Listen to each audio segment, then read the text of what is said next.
Señor.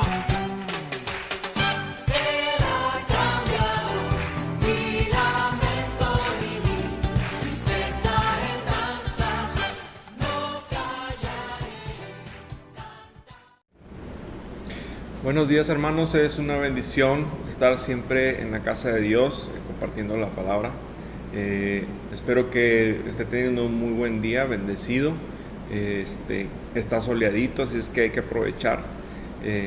Y yo quisiera invitarlo a que reúna a toda su familia, a que estemos celebrando el Día del Señor y que usted se goce conmigo en esta palabra que vamos a compartir, hermanos. En la palabra ya la leímos hace un momento, pero yo quisiera que me acompañara de nuevo. Yo quiero darle lectura a 2 de Tesalonicenses, capítulo 1, versículo 3 al 12, pero yo quiero hacerlo en la nueva traducción viviente. Si usted quiere, puede seguirme en la traducción que usted tenga en su casa, o si tiene en el celular la nueva traducción viviente. Me gustaría que me siguiera en esta lectura. Dice la palabra de Dios: amados hermanos, no podemos más que agradecerle a Dios por ustedes, porque su fe está floreciendo y el amor de unos por otros creciendo. Con orgullo les contamos a las demás iglesias de Dios acerca de la constancia y la fidelidad de ustedes en todas las persecuciones y privaciones que están sufriendo. Y Dios usará esa persecución para mostrar su justicia y para hacerlos dignos de su reino por el cual sufren. En su justicia Él les dará su merecido a quienes lo persiguen. Y Dios les brindará descanso a ustedes que están siendo perseguidos y también a nosotros cuando el Señor Jesús aparezca desde el cielo. Él vendrá con sus ángeles poderosos en llamas de fuego y traerá juicio sobre los que no conocen a Dios y sobre los que se niegan a obedecer la buena noticia de nuestro Señor Jesús. Serán castigados con destrucción eterna, separados para siempre del Señor y de su glorioso poder. En aquel día, cuando Él venga, recibirá gloria de su pueblo santo y alabanza de todos los que creen. Esto también los incluye a ustedes, porque creyeron lo que les dijimos acerca de Él. Así que seguimos orando por ustedes, pidiéndole a nuestro Dios que los ayude para que vivan una vida digna de su llamado, que Él les dé el poder para llevar a cabo todas las cosas buenas que la fe los mueve a hacer. Entonces el nombre de nuestro Señor Jesús será honrado por la vida que llevan ustedes y serán honrados junto con Él. Todo esto se hace posible por la gracia de nuestro Dios y Señor Jesucristo. Amén. Hermanos, meditando esta palabra esta semana, usted sabe que en reiteradas ocasiones yo le he mencionado que soy muy ávido a ver las noticias de ciencia, de actualidad, y que me gusta mucho estar escuchando radio, que me gusta estar escuchando últimamente me gusta escuchar mucho podcast. Si usted no lo sabe, tenemos un proyecto con los jóvenes. Es un podcast, un programa, y también estamos haciendo aquí en la iglesia, y ha sido de bendición para nosotros estar estudiando para exponer los temas. Pero cuando yo estaba estudiando lo que Pablo les quería decir a los tesalonicenses, me encontré con varias sorpresas. Estas sorpresas tenían que ver con la similitud que tiene las palabras de Pablo. Bueno, no similitud, tal vez la aplicación que pueden tener las palabras de Pablo a nuestros días, hermanos. Usted sabe que la Biblia pareciera que contiene todas las circunstancias que pudiéramos atravesar en nuestras vidas y tiene una respuesta para todas ellas. Cuando yo leía que Pablo estaba en Corinto escribiendo una carta, una segunda parte de una carta que ya había mandado, yo me preguntaba, ¿por qué tendría que mandar una segunda parte con tan pocos capítulos? Pudo haberlo mandado en la primera carta. Sin embargo, yo me di cuenta de que la principal razón por la que el hermano Pablo volvía a escribir una carta a los tesalonicenses era por una mala interpretación, hermano. Era por los engaños que estaban atravesando el pueblo Tesalónica. Era por las circunstancias, unas circunstancias bastante curiosas que estaba atravesando el pueblo. Una de ellas era que estaban llegando cartas falsas con la firma de Pablo. Y yo quiero detenerme a pensar cuántas veces hemos nosotros escuchado palabras que no han sido de Dios. Cuántas veces hemos escuchado consejos que tal vez nos dio alguna persona y que ese consejo no venía de Dios. Esto me hace pensar, hermanos, cuántas veces hemos errado en nuestros andares en la vida como cristianos. Esta carta iba para esclarecer que la segunda venida de Cristo aún no había llegado. Estaban preocupados los tesalonicenses por saber si la venida de Cristo estaba ya pronta. ¿Por qué? Porque había gente que estaba viendo la crisis que estaba sucediendo. Ellos estaban siendo fuertemente perseguidos. Después de la primera carta, pareciera que se había intensificado la persecución hacia la iglesia, y Pablo tenía que calmar al pueblo de alguna forma y decirles: ¿saben qué? Hay cosas que todavía tienen que suceder para que la segunda venida de Cristo se dé. Esto también nos habla de cuánto había de nuevo en ellos. Es decir, eran una iglesia nueva, eran una iglesia fresca, eran una iglesia que estaba en su primer amor. Y estaban activos, estaban con el fuego avivado, hermanos, pero su madurez y su conocimiento no estaban en el punto óptimo. Esto me trae a pensar, hermanos, que aún hoy en día hay ese cristianismo. Hay personas que están acercándose al pueblo de Dios, están uniéndose a las filas del pueblo de Dios, y bendito Dios por eso, porque aún hoy en día Dios habla, aún hoy en día toca los corazones, y aún hoy en día hay hermanos que se dan a la tarea de alcanzar a las almas, a los necesitados, para que el Señor haga la obra en ellos. Y ¿cuántos hermanos hay así? Que no tienen madurez, y que cualquier cosa que hay en el mundo ahorita, tan peligroso, tanta información que hay, tantas vertientes, tantas corrientes de pensamiento, ellos pueden ser arrastrados fácilmente, hermanos. Y nosotros tenemos la responsabilidad, aquellos que tenemos un poquito más de tiempo en el Evangelio, que estamos escudriñando las Escrituras, tenemos la responsabilidad de llevar a esas personas a una madurez. Tenemos que agarrarlos de las manos como si fueran niños, hermanos, y llevarlos por el camino del Evangelio y decirles: no te dejes engañar por cualquiera que te diga alguna cosa. Y esta también es parte de la responsabilidad de nosotros. Pablo agradece a la iglesia de Tesalónica, a aquellas personas que se han mantenido firmes en la fe. Agradece a aquellas personas que se han dado la tarea de llevar el Evangelio, de esparcirlo entre los hermanos, entre ese pueblo. Y esto era una situación particularmente difícil con los tesalonicenses, hermanos. Tesalónica era una ciudad reconocida como una ciudad libre. A diferencia de algunas otras ciudades en las que había estado Pablo, Tesalónica se autogobernaba, es decir, que tenía un gobernante que era exclusivamente para ese pueblo. Esto atrajo a mucha gente y aglomeró a muchas vertientes, muchas corrientes de pensamiento, muchas doctrinas, muchas creencias, lo que hacía aún más difícil que el Evangelio floreciera. Sin embargo, Dios siempre tiene gente que va a esforzarse para que esa palabra sea llevada.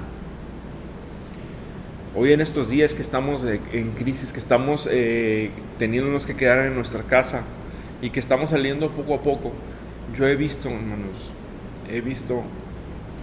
bastante carencia en cuanto a los portadores del Evangelio. Me da mucha tristeza ver y escuchar a gente de otras iglesias, hermanos, que tengo conocidos de otras iglesias y de hermanos que me dicen es que ha bajado la audiencia, la gente cada vez se conecta menos.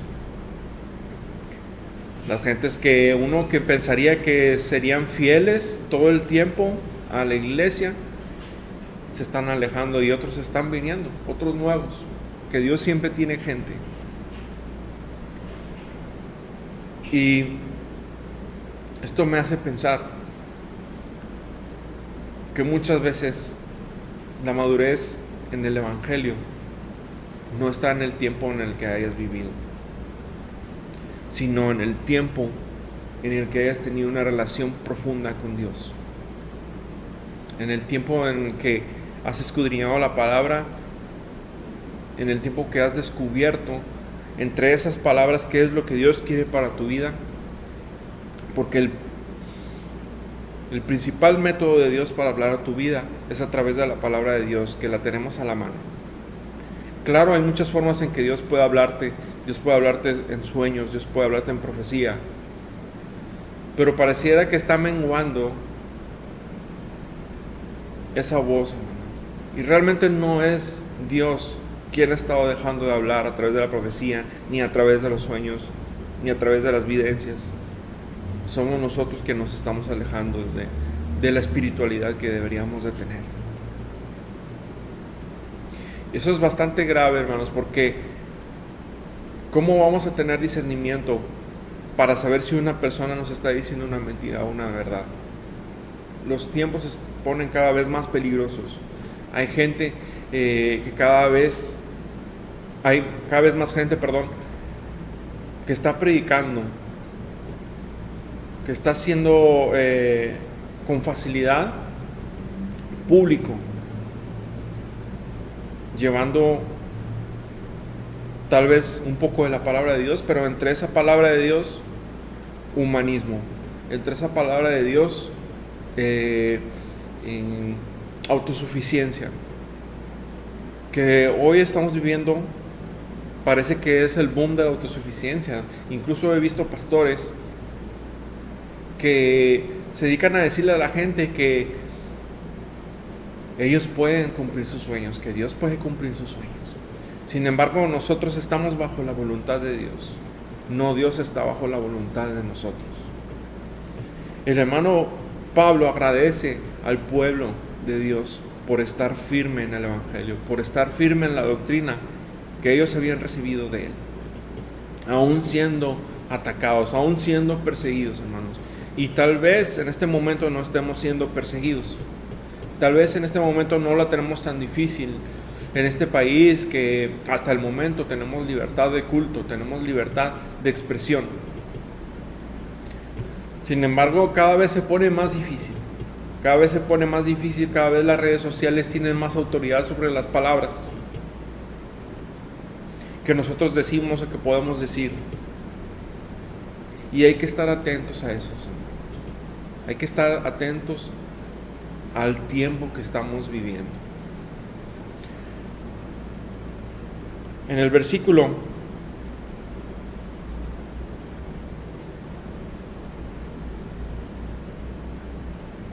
5, Pablo dice: y Dios usará esa persecución para mostrar su justicia y para hacerlos dignos de su reino por el cual sufren. Hace poco leí un artículo de un hermano que decía una gran verdad y se aplica mucho a esto que acabo de leer. Dios usa cualquier circunstancia a favor del Evangelio, a favor de que nosotros podamos esparcir la palabra de Dios. En ese momento la persecución había así como había esparcido a los apóstoles, había esparcido también al pueblo. Y permítame la comparación, pero es como un fuerte viento que lleva la polinización por todos lados. Tal vez la flor que ha sido azotada por el viento sufrió por ese golpe, sufrió porque ese polen que se llevó el viento se fue esparcido. Sin embargo, ese viento tiene un propósito también, y que es llevar esa semilla, esa polinización a otras plantas, a otras tierras, que se vuelvan fértiles y que florezcan ese tipo de flores por todos lados. Y es así como la persecución funcionó para los apóstoles. Ellos fueron perseguidos, fueron esparcidos, sin embargo, eso fue usado por Dios para que cada quien, a donde esa persecución lo haya llevado, llevase el evangelio, hermanos. Y también el hermano Pablo está hablando de eso con los tesalonicenses. Y hoy, hermanos, el hermano de quien les hablo decía que algunos ven negativo que se nos hayan encerrado en nuestras casas. Sin embargo, Dios también ha usado esas circunstancias. ¿Por qué?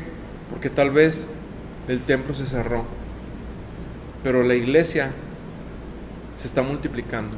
Hay una iglesia en cada casa, hay un altar en cada casa, y nosotros somos responsables de ese altar. Nosotros somos los sacerdotes de esos altares. Somos responsables de llevar la palabra de Dios, pero también somos responsables de escudriñarla y de que nuestra familia entienda lo que Dios quiere para nosotros. Tal vez entre las actividades que teníamos antes de la pandemia, vivíamos a 1000 por hora, hermanos, y tiempo era lo que menos teníamos para hacer algunas cosas. Entre ellas, un aspecto delicado era que tal vez no estabas prestando atención a tu familia. Tal vez no estabas escuchando la voz de tus hijos. Tal vez no estabas escuchando los problemas que había en el interior de tu hogar. Hay veces que en los ministros se nos pasa que también en nuestra casa tenemos un ministerio, porque estamos más preocupados por el ministerio que tenemos en la iglesia, en el templo.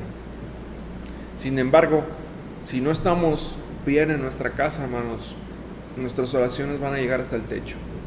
Si nosotros no estamos bien con nuestra familia, con nuestra esposa, con nuestros hijos, si no ha habido perdón de verdad, si no ha habido una unción del Espíritu Santo de verdad, y déjenme decirles algo, hermanos, la unción del Espíritu Santo no es algo que puedas escoger tú y puedas decir que lo tienes simplemente porque sí. El Espíritu Santo tiene sus frutos, y tu vida es como un árbol que todos ven, y esos frutos todos los vamos a ver, hermanos. A nadie puedes engañar. Si tú dices que tienes el Espíritu Santo y mientes, si tú dices que tienes el Espíritu Santo y no has perdonado a tu hermano, si tú tienes el Espíritu Santo y no has perdonado a tus hijos, no has perdonado a tu esposo, no sé a quién no has perdonado. Si tú dices que tienes el Espíritu Santo y robas en donde trabajas, déjame decirte que esos frutos no son agradables a la vista de Dios. El primer ministerio que tienes es tu casa. Y si tú estás bien en tu hogar, en el altar de tu hogar, déjame decirte que Dios va a empezar a trabajar de una forma en que todos van a ver algo diferente en ti. Me llamaba mucho la atención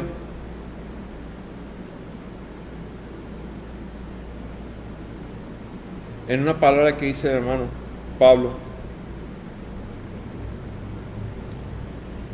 que dice: así que seguimos orando. Este es en el versículo 11. Así que seguimos orando por ustedes, pidiéndole a nuestro Dios que los ayude para que vivan una vida digna de su llamado, Y esto es a lo que me refiero, hermanos. Una vida digna de su llamado es una vida llena del Espíritu Santo. Es una vida llena de los frutos del Espíritu Santo. No simplemente emociones, hermanos, sino testimonio. Es una vida que la gente de afuera va a ver y va a decir: yo quiero lo que Él tiene, yo quiero esa vida. Entonces tú vas a tener la oportunidad de decir: no soy yo, sino es Cristo que vive en mí. Hermanos, es tiempo, hermanos, de nosotros afirmarnos en nuestro compromiso con Dios, en el trabajo que tenemos de llevar el Evangelio, de hacer las buenas obras. Todos tenemos una función en la iglesia, hermanos. Somos un cuerpo en Cristo, y cada una de las partes de nuestro cuerpo, por muy pequeñas que sean, tienen una función. Así nosotros, por muy pequeños que seamos en el Evangelio, tenemos una función, hermanos, en el cuerpo de Cristo. Si tú estás ayudando al pobre, hazlo con más intensidad. Si tú estás llevando el Evangelio, estás predicando de alguna forma, así como nosotros los que estamos detrás de esta cámara lo hacemos, hazlo con más intensidad. Busca más formas de esparcir el Evangelio. Ahorita la gente tiene mucha necesidad de encontrar una respuesta, y la respuesta tú la tienes, es Cristo nuestro Señor. Ahorita hay muchas oportunidades, hermanos. La gente está cada vez más sensible, la gente está cada vez más deseosa de una respuesta, y este es el momento para que tú y yo podamos ganar almas. Porque se vienen tiempos peligrosos. Porque si no somos nosotros los que llegamos a esos corazones, va a haber otra gente que los va a engañar. Estamos viviendo tiempos proféticos, hermanos. Hace poco leí en la página de Camino Nuevo y Vivo de Facebook que nuestro pastor compartió un artículo que decía que los países árabes estaban a punto de firmar un tratado de paz con Israel. Y déjame decirte que si tú estás un poco involucrado, o si te ha llamado la atención un poco la profecía o has leído, te darás cuenta de que eso es una banderita amarilla para las cosas que están por suceder, hermanos. Hay que escudriñar las escrituras y hay que escudriñar las profecías que se están cumpliendo, hermanos. No solo para conocimiento, no para decir que nosotros somos más estudiosos, hermanos, sino porque nosotros tenemos que entender lo que está por venir. Nosotros tenemos la esperanza de que un día nuestro Salvador va a venir de nuevo a nuestra tierra a reclamar a su pueblo. Y de que cuando estemos con Él, después vendremos a una nueva tierra y a un cielo nuevo. Pero tú conoces todo lo que va a suceder antes de eso. Si tu respuesta es no, si tu respuesta es más o menos, yo te invito, hermano, a que tú te eches un clavado a la palabra de Dios, te eches un clavado a la oración, a decirle al Señor: ¿qué es lo que viene, Señor? ¿Y por qué hoy me debo más que nunca apurar a esparcir el Evangelio, a trabajar con más ahínco? Hermano, por muy pequeña que sea tu función en la iglesia, hazlo con gusto y hazlo con fuerza. Si Dios te está usando para llegar a la viuda, al pobre, esa es tu función, hazlo, hermano. Sé excelente en todo lo que hagas. Si tu función en la iglesia es el hacer una iglesia, es igual de importante que el del evangelista. Es igual de importante que el del pastor. Si tu función en la iglesia es enseñar a los niños, es doblemente importante. Ellos son nuestra sangre nueva, son las personas que van a llevar el evangelio cuando nosotros no estemos. Hermanos, yo les agradezco a todos aquellos que han sido fieles, a todos aquellos que se toman el tiempo de escuchar, de ver estas transmisiones, hermanos, porque es difícil encontrar la atención en la gente hoy en día. Sin embargo, han sido fieles, y como el hermano Pablo dio gracias por el pueblo de Tesalónica, yo también doy gracias por esta iglesia Camino Nuevo y Vivo, que me arropó desde el primer día que vine aquí, y ahora son mis hermanos todos ustedes. Hermanos, yo les invito a que trabajemos con más fuerza.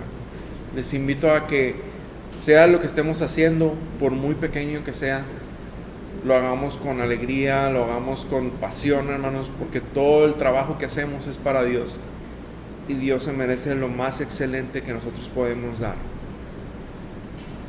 Yo de verdad deseo, hermanos, que cada uno en sus hogares tengan un altar en donde puedan encontrar la presencia de Dios, en donde tengan la libertad de alabar a Dios, y que esos momentos, esa unción, esa presencia de Dios pueda ser tan fuerte que ustedes puedan reflejar hacia afuera la obra de Cristo en sus vidas. Dios les bendiga, hermanos, y espero que estén todos bien en su casa. Ha sido un gusto de nuevo compartir la palabra de Dios con ustedes, y que estén bien, hermanos, y nos vemos pronto. Dios los bendiga.